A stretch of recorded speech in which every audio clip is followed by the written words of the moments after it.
Gente interessante compartilhando experiências extraordinárias. Um olhar diferente sobre temas do nosso cotidiano, na perspectiva de quem tem muito o que dizer.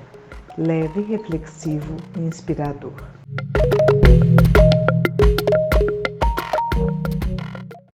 Olá, sejam todos bem-vindos ao episódio 47 da Conversa Paralela. Eu, Ana Rosa Vidigal, professora, jornalista e educadora, recebo vocês, juntamente com a equipe dos Saberes Circulares, em nosso evento podcast. Nosso tema de hoje é o tempo em nossas vidas, dilemas e narrativas. O que é o tempo e como percebemos o tempo em nosso cotidiano? Você já parou para pensar que a forma como concebemos e vivemos o tempo, conscientemente ou não, tem impacto em nossas vidas, em nossos projetos, em nossas relações, em nosso bem-estar? Conversa necessária e urgente para os novos tempos. E juntos, nesse episódio 47, da Conversa Paralela comigo, nosso bate-papo é com o professor Marco Antônio Silva, historiador, que vem mais uma vez nos instigar e agora a entender o conceito de tempo em uma perspectiva histórica e sociológica, e a nos entendermos mais a nós mesmos no tempo da nossa própria história. Boa noite, Marco Antônio. Boa noite, Ana Rosa. Boa noite a quem está nos ouvindo e nos vendo também, porque algumas pessoas estão aqui, né, vendo as imagens. É muito bom estar aqui conversando com você, Ana Rosa. E eu ouvi você falar aí 47 episódios, que barato, hein? É muita cultura, muito conteúdo produzido. Parabéns, viu?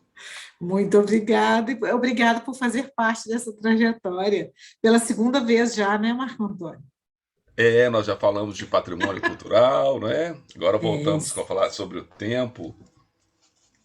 Então, Marco Antônio é historiador e coordenador do setor educativo da Diretoria do Patrimônio Cultural e Arquivo Público de Belo Horizonte. É mestre e doutor em educação pela UFMG, autor de livros didáticos e de metodologia de ensino de história. Quem veio participar ao vivo, a casa é sua. Quem está ouvindo depois, é uma alegria por você estar conosco. E para quem compartilha, com quem mais puder gostar, nossa gratidão imensa por fazer circular saberes juntos. Deixe suas perguntas e comentários no chat, responda ao nosso formulário de opinião e participação com certificado durante o evento. Fique à vontade, puxe a cadeira e vamos papear. Precisamos lembrar que aqui está chovendo, né, Marco Antônio? Aí também, né? Ainda bem que está chovendo, né? Se a chuva não atrapalhar, a energia não cair, vai ser tudo perfeito, né, Ana? Perfeito, perfeito, isso mesmo. Muito obrigada. Então, Marco Antônio, vamos começar com aquela pergunta que não quer calar, né? O que é o tempo? Nossa, eu não me atreveria a dizer o que é o tempo, Ana, porque Santo Agostinho, ele diz certa vez, ele disse: se você me perguntar se eu sei o que é o tempo, eu sei o que é o tempo. Mas se você pedir para eu definir, eu não saberei definir. E é muito isso, né? É muito difícil a gente definir com palavras essa ideia de tempo, né? Mas talvez o que a gente vai conversar e o que é muito interessante é a gente definir como nós vivemos, como nós incorporamos as formas, a cultura, os hábitos, os valores do nosso tempo. Talvez isso seja bem relevante para a gente, né? Porque nós, Ana, cada um de nós, né? Por mais que as pessoas não tenham essa consciência, nós somos fruto do tempo que nós vivemos. Claro que cada um tem um olhar particular sobre a vida. Mas o meu olhar particular sobre a vida é uma forma minha de ver a partir daquela grande ideia, daquela grande cultura do mundo que eu vivo. Então, assim, como eu sou professor, a gente tem hábitos de exemplificar, né, a vida pelo próprio hábito da profissão, mas se a gente for pegar em coisas mais simples, nenhum de nós escolheu em qual idioma a gente ia falar. Você nasceu e aprende a falar o idioma de onde você vive. Nenhum de nós escolheu ter sotaque. Você fala semelhante às pessoas da região na qual você vive, porque naturalmente você incorpora isso. Nenhum de nós escolheu um estilo de roupa que achou mais bonito gratuitamente. Todos nós temos um estilo que está dentro de um contexto social que a gente vive. Quem acha que às vezes tem um estilo muito particular, compare um pouco o seu modo de viver com outros povos que viveram em outras épocas, que você vai ver que você é muito mais semelhante aos seus contemporâneos do que as pessoas que viveram em outros tempos. Então é interessante a gente pensar o seguinte: nós vivemos em uma época, por mais que a gente seja contestador, nós somos muito fruto dessa época. E quando a gente compreende os valores da nossa época, nós os compreendemos melhor. Nós agimos de modo mais consciente no mundo. Nós somos mais sujeitos à nossa própria história. Talvez essa seja a grande contribuição que a história, a sociologia, a antropologia podem nos dar na compreensão do tempo e da nossa forma de viver. E a gente vai, ao longo desse nosso bate-papo, esclarecendo um pouquinho essas ideias, né, Ana? Isso mesmo. E como que esse tempo encontra as nossas vidas, Marco Antônio? Como que esse tempo... Desculpa, Ana, não, eu perdi a fala, picou um pouquinho aqui. Como ele encontra as nossas vidas? Como é essa interface Sim. entre o tempo e as nossas vidas? Ah, sim. Olha, vamos pensar bem. Eu vou pegar um pouco uma fala do Bauman, que é talvez um dos grandes pensadores da virada aí do século XX para o XXI, né? O Bauman, que é um sociólogo, que ele passou a ser mais conhecido depois que ele resolveu escrever não para sociólogos, mas escrever para o grande público, né? O Bauman vai dizer o seguinte: nós, nesse mundo que nós vivemos, né, que ele vai chamar de modernidade líquida, nós somos bombardeados em um dia da nossa vida por mais propaganda do que um homem na Idade Média recebia em toda a sua vida. Então, durante um dia, uma criança, ou eu, ou você, ou qualquer pessoa, a gente recebe uma carga imensa de propagandas. O tempo todo, né? Possivelmente, quem abriu o computador, né, e entrou em uma live, ou abriu o YouTube hoje, você já foi bombardeado. Ou de forma direta ou indireta. Você saiu na rua, você vai ver um monte de imagens, outdoors, você vai ver um monte de informações te bombardeando. Isso é só um exemplo. E a gente não é imune a isso. E aí começam a vender para a gente uma ideia de que, ao adquirir determinados produtos, em todas as áreas, você adquire, de certo modo, um passe para a satisfação, para o prazer, para uma certa felicidade. Esse bombardeio constante que vão fazendo, por exemplo, eu estou pegando só um aspecto da nossa cultura, faz com que a gente tenha uma grande tendência a buscar cada vez mais preencher essa nossa necessidade de adquirir algo. E o Bauman vai falar uma coisa interessante, que é o seguinte: nós fomos sendo moldados com o tempo não mais a querer ter um produto, mas não mais a ter o produto, mas ao ato do consumo. Então a ideia é o quê? O produto não me satisfaz mais, um celular, ou um automóvel, ou uma roupa, ou uma viagem. O que parece que a gente é condicionado na nossa cultura a ter é o ato da compra. Então você adquiriu um produto, imediatamente ele já não representa mais aquilo que você almejava. Você começa a querer um outro, e um outro, e um outro. Porque na verdade você não está mais à procura do produto. Foi construído na nossa época, no nosso tempo, uma ideia de que a aquisição, o ato do consumo, é que é fundamental. Eu acho que eu consigo dar um exemplo.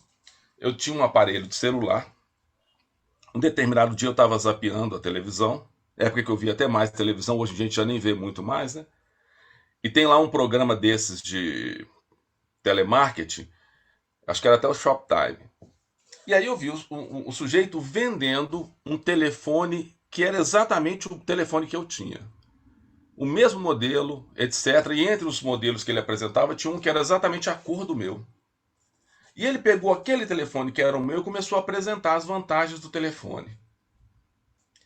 E me deu uma sensação tão estranha que Ao apresentar o telefone, que era o meu telefone, era idêntico, né? E os produtos são em série. Me parecia que aquele telefone dele era muito superior ao que eu tinha. Então, o desejo de ter aquele telefone que estava na mão dele veio muito forte em mim. Eu falei, como que isso está acontecendo comigo? E aí eu fui recapitulando as minhas caixinhas e falei, gente, é isso que Bauman está falando. Não é o telefone que satisfaz, não é o produto, mas essa ideia de que o ato da compra, esse ato de você exercitar o consumo vai te levar a algum lugar, mas não te leva, porque é sempre um vazio que você não preenche. Então nós vivemos no nosso tempo essa busca de um preenchimento, de um vazio que a gente não consegue, porque a sociedade de mercado ela não consegue e ela não tem essa intenção. Sim, Porque se você preenche esse vazio, você quebra a lógica do sistema, que é uma lógica de sim. mercado, uma lógica descartável. É E uma aí lógica você que precisa que você sempre compre, compre, compre, para que o sistema se alimente. Porque a lógica dele é essa lógica. Sim, Ana. e aí quando você está trazendo essa ideia, né, do Bauman, e eu acho interessantíssimo, sobretudo porque a gente está falando de uma fluidez, né, de uma sociedade líquida, numa perspectiva do tempo também, né? Sobretudo, talvez. Dessa não, desses elementos não tangíveis, e que eles não devem ser tangíveis exatamente para que eles possam continuar existindo, né? Da forma como eles existem.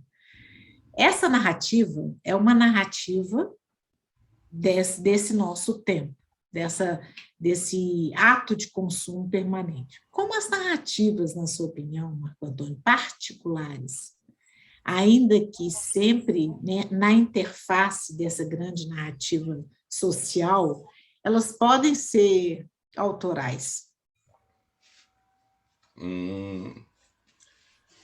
Olha só, eu queria fazer só um paralelo antes, Ana, um contraponto, e a gente chega nisso, né? Como é que a gente pode ser mais autoral na nossa vida, né? A primeira ideia, né, só aí dando um spoiler, é que assim, quanto mais eu compreendo o mundo que eu vivo, mais eu sou ator da minha história. Menos eu sou levado, né? Mais eu consigo atuar frente ao mundo.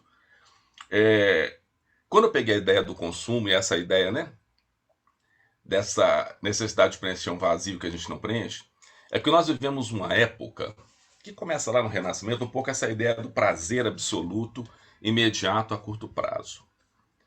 Se eu pego em outros momentos históricos, os homens construíam uma ideia de projetos futuros. Então os homens se identificavam em construir projetos que nem sempre eram até para a própria geração em que viviam. Ou no plano espiritual, ou mesmo no plano físico, né? Se eu for pegar, por exemplo, séculos XVIII e XIX, você tinha grupos que politicamente se organizavam e tinham projetos de vida, os grupos socialistas ou anarquistas, eles pensavam em projetos de sociedade para o futuro, que eram projetos que talvez os homens que lutassem por isso estariam mortos quando esses projetos estivessem colocados em prática. Mas eles Sim. trabalhavam em função disso. Isso é uma Uhum. mola motivadora do sujeito. E eles se realizavam nisso. O homem medieval, por exemplo, ele tinha um projeto que valia muito, que era o pensar a vida após a morte. Para eles, viver valia a pena para que eu pensasse uma vida que me garantisse, após a morte, eu ir para o reino dos céus. Eu estou falando de uma forma muito simplória, mas a ideia era essa, né? Eu ir para o paraíso após a morte. Hoje você tem algumas religiões que ainda trabalham nessa lógica, né? Mesmo que as pessoas talvez não incorporem tanto, né? Sim, Bom, sim. e aí nós vivemos num período muito da ideia do prazer imediato. Inclusive, aí vamos pegar o caso da morte. A nossa sociedade, ela trabalhou tanto a ideia de que o prazer tem que ser imediato e o aqui e agora, que a própria ideia da morte ela não é mais conversada. Então vamos pegar um exemplo, vou pegar Belo Horizonte. O fato de eu mexer com Belo Horizonte, né, na minha profissão, né, como historiador aqui na cidade, a cidade fica muito evidente para mim. No início do século, finalzinho do século XIX aqui, quando a cidade é inaugurada, em 1897, o cemitério do Bonfim foi inaugurado. Ele era um cemitério que representava uma certa transição dessa lógica de morte no passado, onde os homens pensavam ainda o que valia era viver de uma forma cuidadosa, porque você tinha que cuidar da alma para depois você ir para o paraíso. Aí você vai lá, o cemitério do Bonfim, ele representa uma ideia de morte, de túmulos. É uma coisa que te chama para pensar a morte. Sim, Ele te movimenta, ele te faz pensar no plano espiritual. Você tem uma capela, inclusive, que é tombada lá. Você tem algumas obras, inclusive artísticas, maravilhosas ali sim, dentro, sim. que representam Epitáfios, né, Marco anjos. Antônio? Oi? Coisa que a gente não... Epitáfios, que a Sim, gente não sim, tem em outros cemitérios, né? isso mesmo. E obras de artes maravilhosas que representam anjos, representam um outro plano espiritual, materializadas ali, né, em mármore de Carrara, é algo que te chama para esse plano espiritual. Com o passar do tempo, essa ideia da morte, de pensar a vida, né, após a morte, ela vai sumindo na sociedade. A gente passou, e naquela época os homens, por exemplo, eles sabiam quando iam morrer. Era muito comum a morte ser em casa. A Igreja Católica tinha até um negócio, um sacramento chamado extrema unção, que o padre ia Sim, na casa do sujeito e dava o último sacramento dizendo que ele iria para o reino dos céus e tal. Eu não estou discutindo a fé, estou discutindo a cultura daquele momento. Só que a gente foi transferindo a forma de viver para essa lógica do prazer imediato. Então, pensar a morte é pensar essa quebra do prazer imediato. E aí vocês vão perceber que hoje os cemitérios na própria cidade, eles não têm nenhuma representação dessa ideia da morte. Então você vai no sim, Bosque da Esperança, você vai nos cemitérios que surgem a partir dos anos 50, 60, eles já representam muito mais um parque do que uma ideia de morte, uma ideia de reflexão sobre o plano espiritual. Porque a ideia é apagar esse pensar e o sofrimento. sim. E aí que estou querendo dizer o quê? Nós vivemos um período onde a busca do prazer imediato e absoluto ele é tão grande que ele cria na gente uma incapacidade de lidar com as grandes frustrações que a vida vai trazer para todo mundo. Talvez seja hoje um período onde a gente tem o maior índice de suicídios na história da humanidade. E a gente não tem esses dados divulgados, e a Ana é jornalista, sabe isso, talvez, tá, com certeza, sabe com mais competência que eu. Há um acordo tácito aí da imprensa, isso não é nada oficializado, de não divulgar números, etc. Né? Mas não é à toa que você tem essas campanhas todas no campo da psicologia, né, no campo social, do Setembro Amarelo, não é isso? A prevenção de Isso. suicídios, etc. Por quê? Porque a gente passou a ser incapaz de lidar com as frustrações na medida que a gente não pensa outras possibilidades de construção da vida para além desse prazer imediato absoluto que não existe. Então nós vivemos esse período dessa lógica líquida que Bauman descreve muito bem.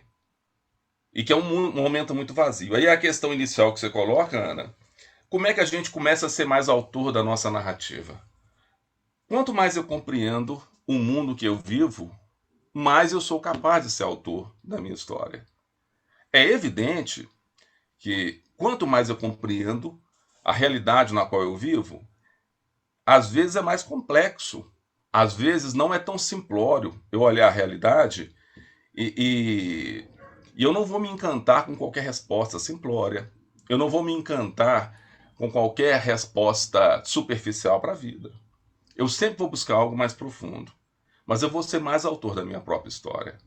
Eu vou ser mais dono do meu próprio destino. Eu vou descrever melhor aquilo que eu quero. Ou mesmo que eu não descreva, eu vou ter consciência melhor daquilo que está acontecendo comigo. Então, acho que quanto mais conhecimento, mais você é autor da sua história, ou menos você se deixa ser levado de qualquer maneira ao longo da sua vida. Eu até Quando... fico um pouco. Eu sou muito respeitoso com os vendedores, sabe, Ana? Eu sei que as pessoas estão ganhando a vida e tal. Mas é interessante quando eu vejo como que o vendedor é treinado para te convencer de fazer algumas certas compras, né? E aí eu ouço e respeito muito que as pessoas estão trabalhando, mas aí eu vejo e falo, gente, alguns raciocínios não servem para mim. Outro dia eu estava para comprar um automóvel, aí cheguei lá na concessionária, a pessoa veio falar comigo, não, mas olha só, se o senhor levar esse carro ali, quando o senhor descer em algum lugar, as pessoas vão falar: olha, o carro dele não é um carro qualquer. Você vai chamar a atenção. Eu pensei: olha, o valor que esse sujeito está querendo me mostrar não é o meu valor. Porque eu Pois não é, quero falar isso chamar a como atenção, não professor, é? hein, Marco Antônio? Não é, Ana? Tinha que ter perguntado primeiro qual era a sua ocupação, né, Marco? Não é, Ana? Mas, via de regra, as pessoas pensam isso, né, Ana? Você é reconhecido pelo que você possui e não pelo que você é.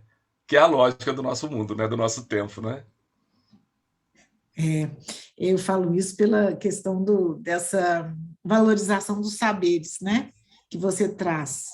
Então, você está dizendo sobre os saberes, e os saberes nos constituem, e se nos constituem é o que somos e não o que temos. E quando você fala sobre conhecer o seu mundo, entender-se nele, eu acho que vale a pena a gente ressaltar que não é questão de saber as atualidades, né? Não estar por dentro de atualidades, mas de se posicionar em relação a algumas formações que são para além. Porque, para além das atualidades, você tem uma forma de refletir sobre elas, não é? Sim, sim. Eu acho que, por exemplo, Ana, se eu for pensar, por exemplo, pessoas que têm consciência da sua própria existência e dos seus valores e não são levadas de forma alienada pela vida e que às vezes não têm um conhecimento acadêmico, a gente tem inúmeros exemplos. Eu vou pegar exemplos de Belo Horizonte mesmo. Nós temos em Belo Horizonte hoje 4 quilombos. Mangueiras, Souza, em Santa Teresa, Mangueiras lá na região do Ribeiro de Abreu. Tem o Quilombo Manso, na região do Renascença, do Santa Efigênia, Paraíso. Temos o Quilombo Luizes ali aí perto do Buritis, perto do Uni ali. Essas comunidades quilombolas, você tem pessoas lá que, do ponto de vista acadêmico, algumas mulheres mais velhas, elas não têm um conhecimento acadêmico e tal. Tem até um reconhecimento, às vezes, como mestre do saber popular pela universidade. Mas lá, por exemplo, a nossa cultura, por exemplo, ela é uma cultura de idealização da juventude e de desmerecimento à velhice. Na nossa Sim, cultura, por exemplo, a ideia é que se você ficou velho, você não serve. Na nossa cultura, a ideia de que você elogia uma pessoa dizendo: nossa, você não parece que tem a idade que tem. sim, Nossa, você é um velho com espírito jovem. Isso é típico do nosso tempo, onde a ideia é que você sempre tem que ser altamente produtivo, você tem que ter uma ideia da juventude, uma ideia de que você não tem um saber já incorporado, cristalizado, que você está apto a tudo que é novo, a tudo que vem de cima, pronto para você reproduzir. Talvez a pessoa que é mais velha e já tem uma consciência cristalizada, ela não aceite o que vem. Acho que vem um pouco disso. Mas vamos lá. Essas pessoas, por exemplo, nesses grupos, esses grupos quilombolas, eu estou pegando exemplos daqui, podia pegar inúmeros outros, para a gente ver que está perto da gente. Lá, ser uma mulher mais velha é motivo de orgulho. É um grande orgulho ser a matriarca do grupo. Então as pessoas olham para elas com admiração e com respeito. E não precisam de chamá-las de jovem. E não precisa de falar que elas não parecem que têm a idade que. Né, que não parece a idade que tem, porque elas têm orgulho de falar a idade que tem. Por quê? Porque eles incorporaram uma outra lógica de vida, uma outra lógica de vivência. E aí são pessoas que conseguem dar uma autoria na sua própria narrativa de vida, independente da lógica que vem do nosso universo. Esse universo eurocêntrico que nós reproduzimos. Olha quantas pessoas eu vejo no nosso mundo que tem vergonha da idade que tem. Quantos colegas a gente brinca, né? Nossa, você é muito velho. Ah, é assim, entre nós então, a gente quando faz essas brincadeiras, é porque pra gente esse brincar é uma forma de dizer, olha, ser velho, a gente incorporou essa ideia. Ah, você é mais velho que eu. Ah, você foi meu professor. Entre nós a gente tem essa brincadeira, porque na nossa cultura a gente incorporou essa ideia. Então, assim, você tem muitos valores que a gente faz, reproduz e não questiona. porque já foi constituído. Então, nem sempre é o saber acadêmico que vai te dar ou que vai te possibilitar ter essa leitura de mundo que te permita ser mais autor da sua vida. Talvez seja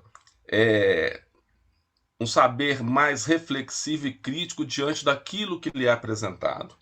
Essas pessoas, talvez, que não passaram pelo saber acadêmico, têm essa capacidade de questionar o mundo que lhe é apresentado.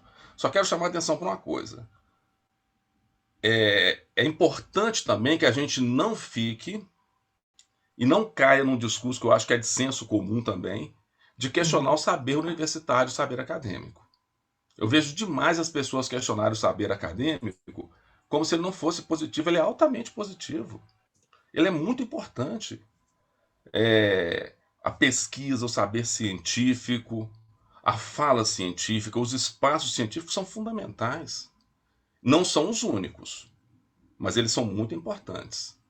Então, cada saber tem seu espaço, seu valor e a sua necessidade. No momento que a gente está vivendo agora, nunca foi tão necessário a gente ver a importância da ciência e de valorizar a ciência, né? Sim. Quando eu falei de atualidades, eu estou chamando a atenção para saber o que está acontecendo atualmente pela mídia, né? E acho que há, às vezes, uma confusão em relação a isso. O que eu me atualizo pela mídia, pelas notícias, e entender isso como algo de estar inserido no seu tempo. Aliás, e aí eu acho muito interessante quando você chama atenção para os saberes, né? Os saberes acadêmicos, que proporcionam essa reflexão, que a pesquisa permite essa reflexão, né? Os saberes ancestrais, os saberes do nosso cotidiano, do nosso senso comum também, né? Essa convergência de saberes, mas não um entendimento de que há um que prevaleça sobre outros. E quando você fala sobre a idade, a ancestralidade, o que seria, nesse sentido, dizer no meu tempo? No meu tempo, as coisas eram assim. Essa multitemporalidade, de uma forma intergeracional, ela não seria necessária? Olha só, e quando fala de atualidades, né, Ana? A atualidade é a partir de um pressuposto, né? A atualidade da mídia, de qual mídia, né? A mídia seleciona o que ela quer colocar de informação, né? Sim. Ela seleciona o que é fundamental, né? Na lógica dela, né? Aí eu dei um exemplo de atualidade que está acontecendo aqui, que está fora desse circuito da mídia, né? Da grande mídia e tal. Mas que é importante conhecer o da grande mídia também, né? Conhecer e desconstruir também, às vezes, né? Agora, quando você fala da temporalidade, é interessante a gente pensar o seguinte. Numa mesma época, nós temos várias temporalidades sendo vividas. Nesse momento agora, por exemplo, tem pessoas vivendo várias lógicas temporais. Aí, quando eu falo lógica temporal, não estou falando do tempo cronológico, né? Estou falando do tempo cultural. Por exemplo, eu sei de que nesse momento tem gente que descobre que o filho tem uma opção, tem uma orientação homossexual e expulsa de casa. Hoje, nesse momento no Brasil. Nesse momento tem gente que agride violentamente alguém que é homossexual por homofobia. Nesse momento tem programas de televisão com alta audiência fazendo discurso homofóbico.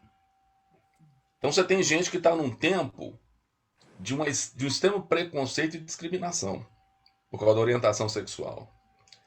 Você tem gente que está num outro tempo, né? De respeitar a diversidade. Eu não falo nem de tolerar, estou falando de respeitar, que é diferente. Tolerar é quando eu aceito o outro na diferença dele, mas acho que o outro está errado. Tolerar é quando eu entendo que o outro tem direito de ser o que é. Ele não é pior nem melhor que eu. Então tem pessoas, eu peguei só um exemplo, tem pessoas em tempos distintos, na mesma época. Tem gente que tem uma vivência religiosa de uma forma, atualmente, e que respeita as demais religiões com muita tranquilidade. Tem gente que tem uma vivência religiosa atualmente e que entende que todas as outras religiões são inferiores a dele. Então, nós temos na mesma época pessoas vivendo tempos diferentes.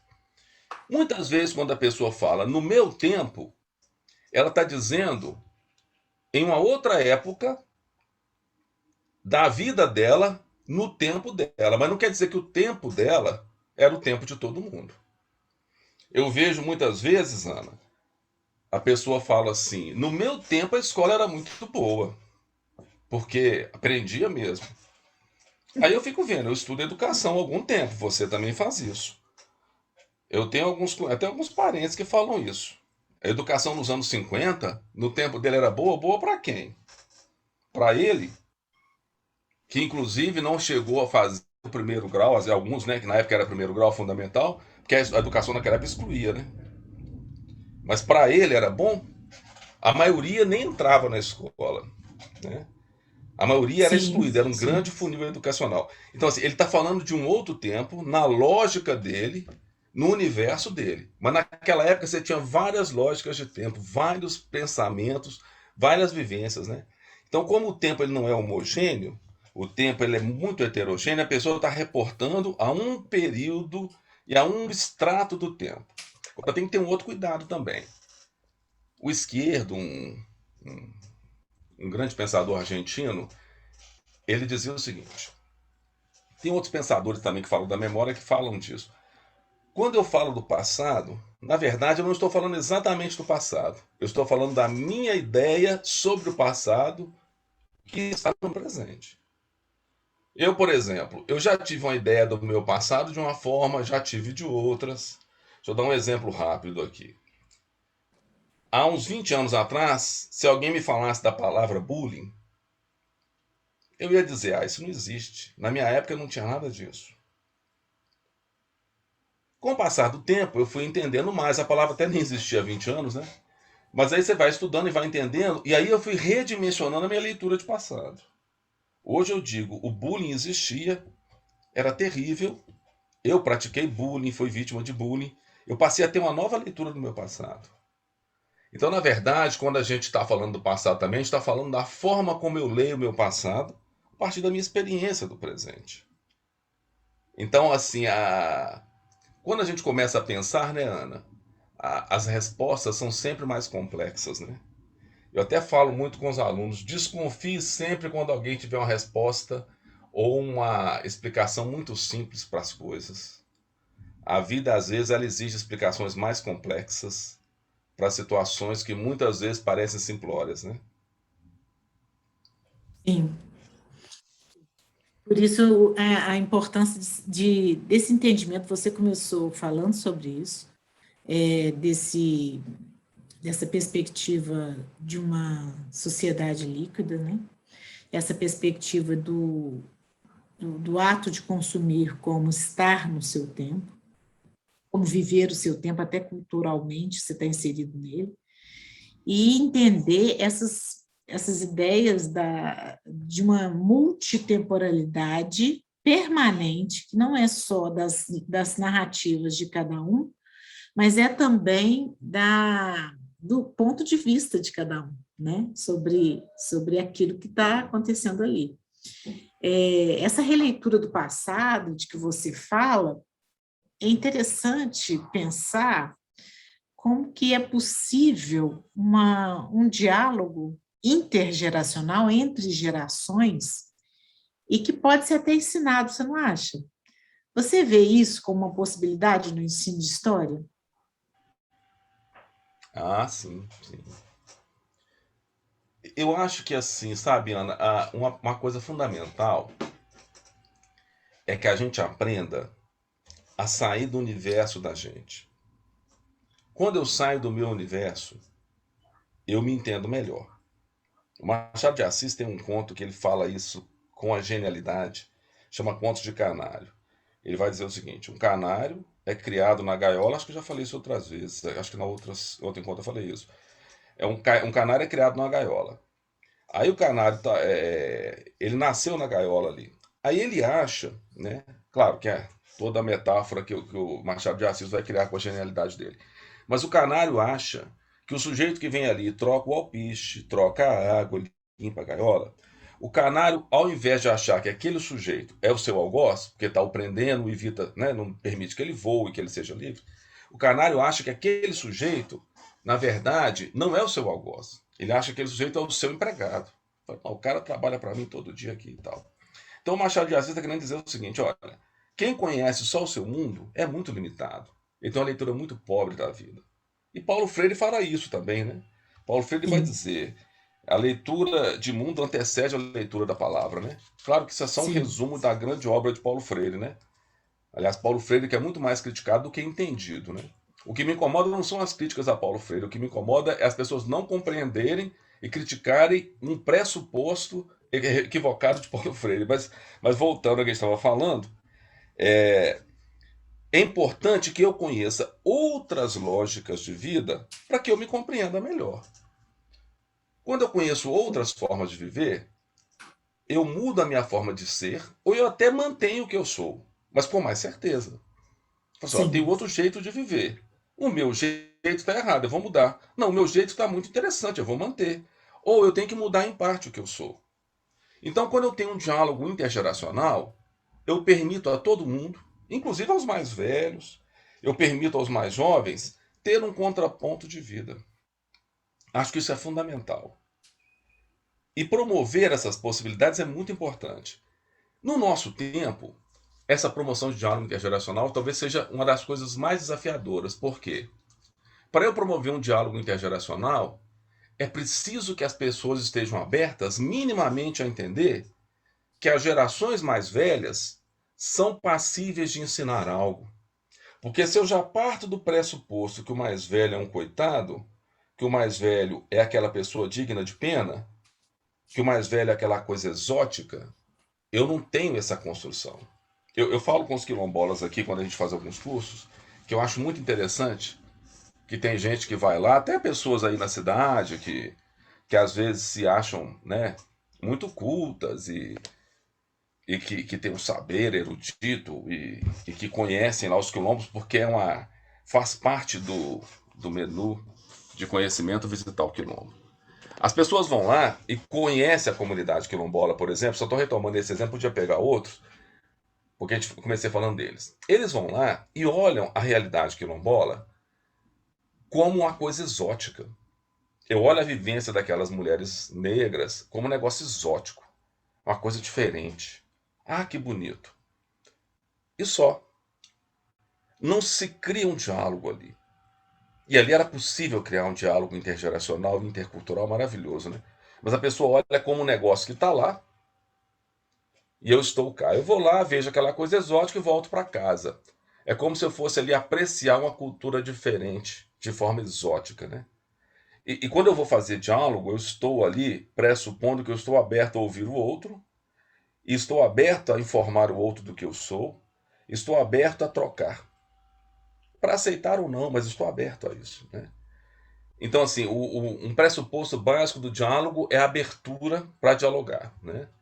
Então, assim, o ensino de história, eu acho que é fundamental que ele faça isso, que ele promova isso. Mas para isso a gente tem que ir quebrando e criar essa abertura para esse diálogo. Claro que você não vai esperar a abertura existir para fazer a proposta, né? As coisas vão sim, caminhando conjuntamente, né? A gente vai fazendo isso conjuntamente. Talvez uma das coisas que amarre um pouco, sabe, Ana, é que eu vejo que muitas vezes, talvez no ensino superior isso é bem menor, mas assim, muitas vezes o professor ele fica acuado porque exige-se mais dele treinar um aluno para um determinado conteúdo do que para fazer uma vivência. Como se a educação fosse apenas um treino para responder provas, para se tornar um técnico em responder questões. E não fosse algo para gerar, né, um conteúdo procedimental, atitudinal, como se não fosse algo, né, naquela lógica até do questionável, né, que a gente já sabe, mas como se não fosse algo que fosse além, né, que fosse para trabalhar no campo da cultura, né. Mas eu vejo que tem coisas muito boas sendo feitas. Acho que o ensino de história é talvez uma das grandes funções, uma das maiores, seria essa possibilidade desse diálogo intergeracional, intertemporal, intercultural. É para isso que a história existe, né? Para esse diálogo. E não para a gente conhecer o passado de forma exótica, outras culturas de forma exótica, sem se repensar, né? Nossa, gostei muito disso. É, e a gente está falando de tempo, dos tempos de cada um. A gente tem alguns comentários aqui no chat a respeito disso, e da mudança, né, que é permanente. E eu acho que uma das coisas, e aqui está passado, mutável, né, mudando pensamentos e atitudes, e uma das coisas desafiadoras é exatamente a gente perceber, quando você diz, retomando lá no início, né, nessa contextualização da nosso momento, nosso tempo, do consumo, como que a ideia do mutável, ela não é percebida como um processo, mas sim como algo que é permanente, mas não como processo, mas como produto. Eu tenho um produto, por exemplo, como você falou, o celular, o carro, e isso muda constantemente, existe uma alteração tecnológica que vai torná-lo ainda melhor nisso e naquilo, mas como um produto, e não no sentido de um processo que todos nós passamos por ele, né? É como se nós permanecêssemos imutáveis no tempo e no espaço, e aqueles objetos que estão ao nosso redor é que passam por mudanças, né? É, é interessante observar isso. Muito. Nós permanecemos os mesmos, mas os objetos, eles mudam, são eles que mudam e eles que fazem um apelo a nós, né? E nós não nos colocamos, ou como você mesmo disse, né, não somos chamados, não somos convidados, né, nessa grande mídia que vivemos nos processos interacionais de referência hoje, a nos vermos nessa mutação constante, a nos vermos dessa maneira, de uma maneira mais ampla e conectada uns com os outros, permanentemente numa situação de diálogo, queiramos ou não, percebamos ou não isso, estamos em constante diálogo, mesmo que a gente não os efetive, com tempos e gerações diferentes ao mesmo tempo. É isso mesmo, é isso mesmo. A grande questão é que nós vivemos numa sociedade que predomina nela uma determinada lógica. A lógica que predomina na nossa cultura não é a lógica da realização do ser humano, mas é uma lógica da realização econômica. E aí eu não quero criar aquele exagero de achar que o mundo é só isso, que o mundo é só a perversidade. Não é isso. Né? Seria um raciocínio muito pobre, né? Muito maniqueísta. Mas a lógica que permeia a sociedade nossa é essa lógica. Então, na medida em que o que mais vale é a lucratividade, na medida que o que vale é essa lógica do consumo, na medida em que a sociedade se organiza nessa lógica, as demais questões elas vão se tornando secundárias. E a gente é levado dentro dessa perspectiva. Então, muitas vezes, por exemplo, a gente vê agora a própria questão ambiental. A grande questão ambiental hoje, as grandes brigas em relação à questão do meio ambiente, está em torno do lucro. Né?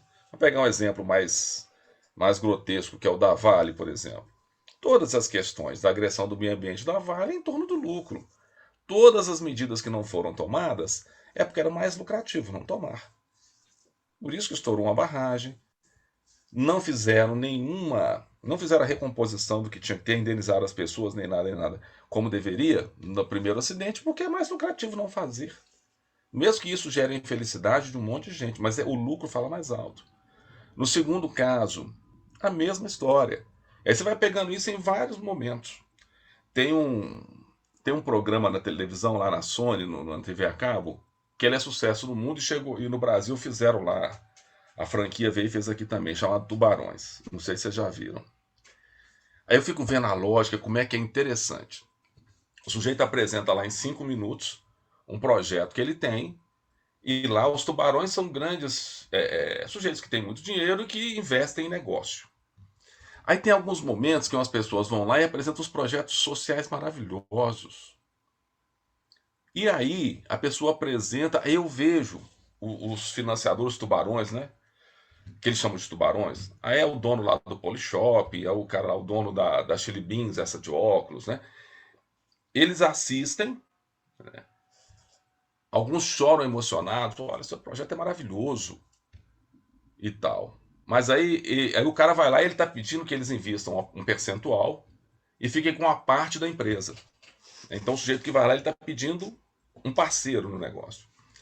Os caras literalmente respondem assim: seu negócio é maravilhoso, mas ele não tem escala, ele não é rentável, então eu não vou investir.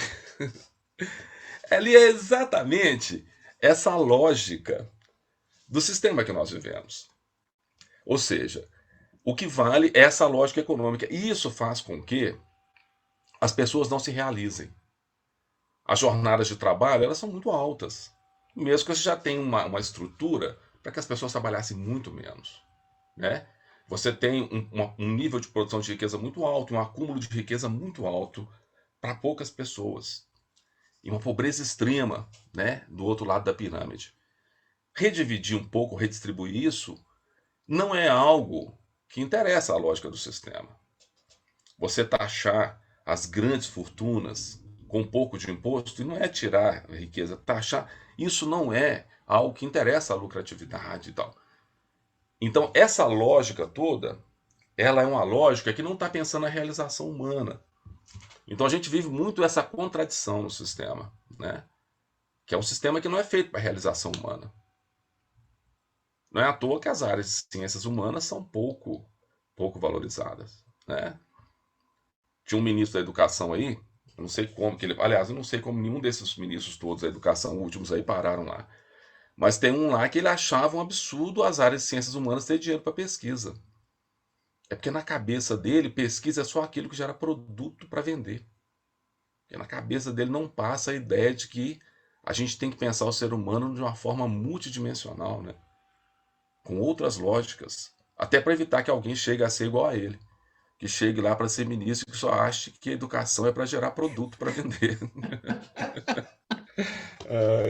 Me desculpa até estar falando disso, mas tem hora que não tem jeito, né, Ana? Faz parte das nossas narrativas, não é isso? Não é? Eu ver um ministro da Educação falar que... narrativas. Um ministro da Educação falar que um aluno com deficiência ele atrapalha os demais, isso é sinal de que tem coisa muito errada, né? Que o nosso tempo está produzindo gente muito doida, né? Muito equivocada, né?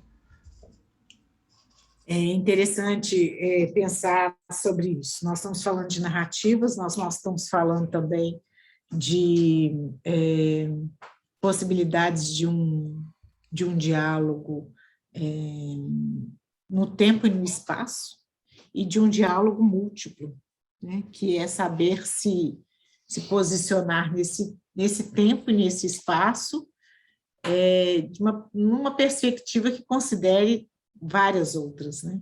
E de uma forma reflexiva. Então, quando você diz que existe essa possibilidade de um passeio turístico em um grupo, para conhecer, como se fosse uma pintura, né? Não é como se fosse uma pintura? Quando você olha assim, de uma forma panorâmica e não interfere nessa forma, não intervém, não no sentido de mudança, mas no sentido de participar.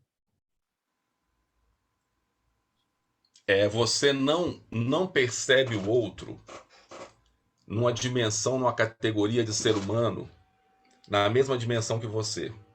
Então você olha o outro, você deve estar lembrando do caso do Quilombo, né? Eu olho Sim. aquelas pessoas como um ser exótico, um ser inferior a mim. Aí eu olho lá, exótico, acho interessante, conheci, pronto. Se eu olhasse aquelas pessoas que são diferentes em muitas coisas, mas como ser humano, com a cultura tão importante e relevante quanto a minha, eu olharia não de cima para baixo, eu olharia no mesmo plano que eu. Quando eu olho alguém no mesmo plano que eu, é alguém que me apresenta coisas legais para que eu pense como eu sou, para ver se eu tenho algo a mudar, se aquela pessoa tem algo a contribuir comigo e se eu tenho algo a oferecer a ela. Porque eu estou num plano de igualdade. O problema é que as pessoas olham de cima para baixo, né? Que acham que a minha forma de ser é a forma correta, única e exclusiva. E as outras são inferiores. Fazem isso de forma até inconsciente, né? Pois é, Ignorância, né, do pensar, né? Que outras é, formas de vida são possíveis, né? Isso é muito sim. comum, né? Isso é muito comum na nossa formação. Tem um exemplo rápido. Eu me lembro que eu coordenava um grupo de estudantes quando eu trabalhei com a coordenação do setor de direitos humanos, uma regional aqui em Belo Horizonte, e tinha alguns alunos, 13, 14 anos, que a gente tinha um projeto chamado Ouvidor Mirim. Eles faziam um papel de ouvidoria em algumas escolas e tinha ouvidoria em Belo Horizonte. E aí teve um grande encontro nacional de ouvidores, e aí chamaram várias escolas para participar. E aí uma pessoa da ouvidoria gostava muito lá do trabalho que a gente fazia, me falou assim, olha, você tem algum... Leva os alunos lá, será que alguém pode falar? Eu falei assim, sim.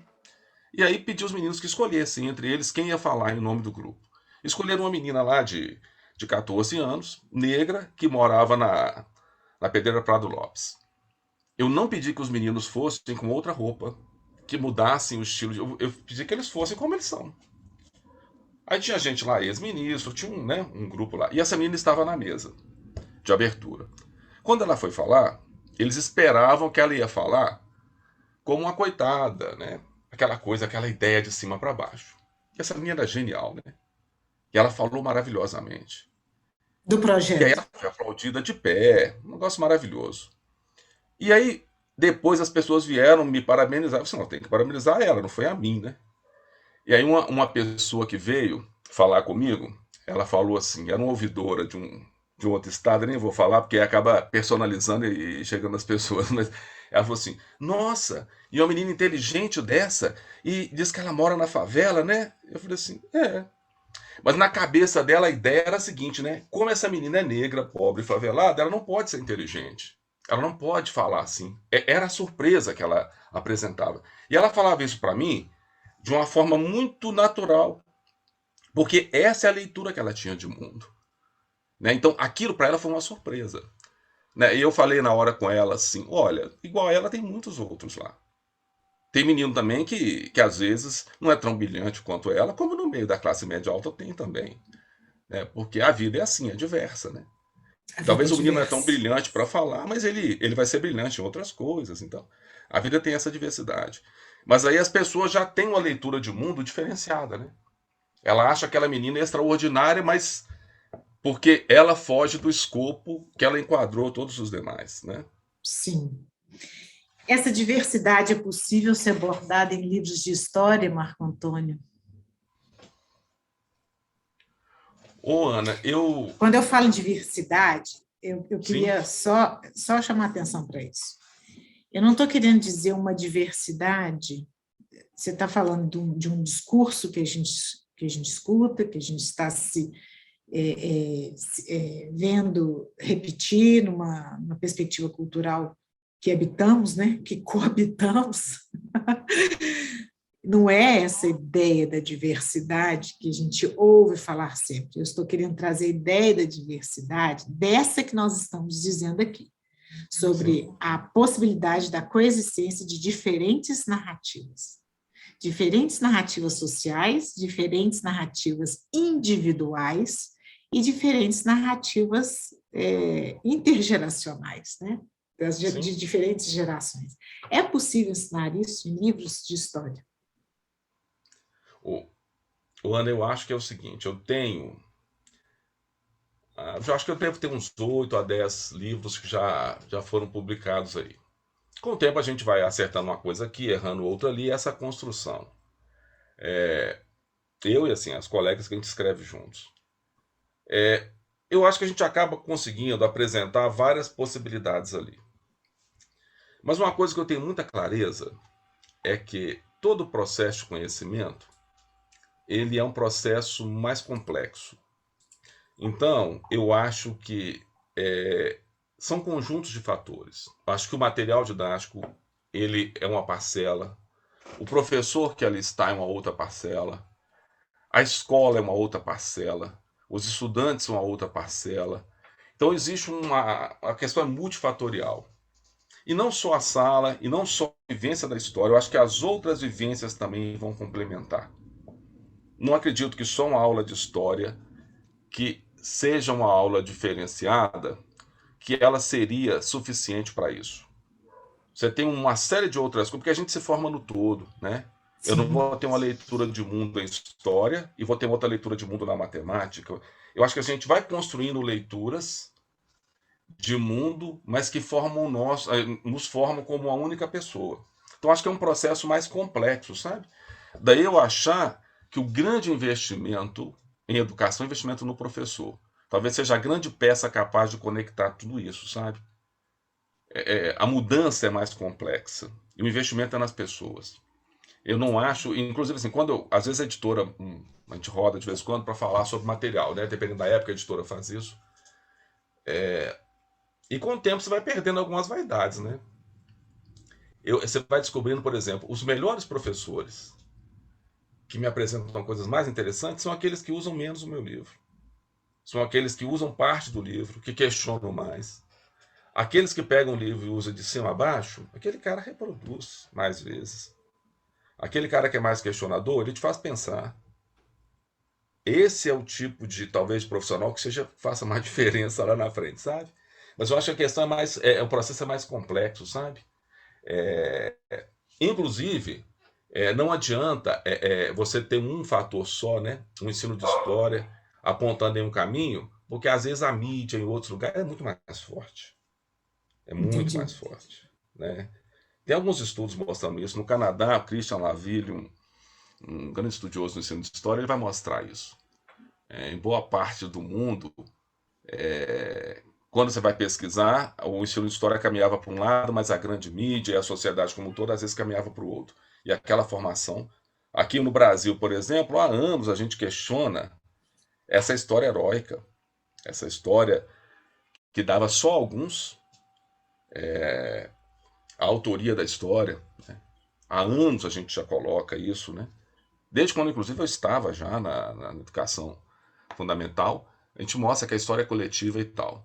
Mas o que fica na cabeça das pessoas é que a história é feita por alguns poucos. Quando eu vou tombar Sim, alguns imóveis por aí que a gente vai escrever, e que eu falo com algumas famílias mais simples que eles têm história importante, eles riem. Famílias tradicionais de Belo Horizonte, famílias aqui de pessoas que têm uma certa cultura em Belo Horizonte, no sentido escolarizada, porque a família não tem ninguém que era dessa elite belo-horizontina, eles acham que essa família não é relevante. E olha que o ensino de história já combate isso há muito tempo. há Mas o muito papel tempo. da mídia e tal acaba sendo mais forte, sabe? Então, o processo é mais complexo, né? Aquilo que a gente estava falando antes, né? Não existe solução simples para problemas complexos. E as relações são sempre complexas, né? Porque cada um está num ponto de vista É, e por numa aí. historicidade. Eu gosto dessa palavra, Marco Antônio, historicidade. Eu gosto É, disso. Aliás, nós temos várias palavras para muitas coisas, né? Tempo, época, história, narrativa, período, e os intercâmbios que a gente tem entre o tempo e o espaço, né? Os objetos, como nós trouxemos, e, sobretudo, a ação das pessoas.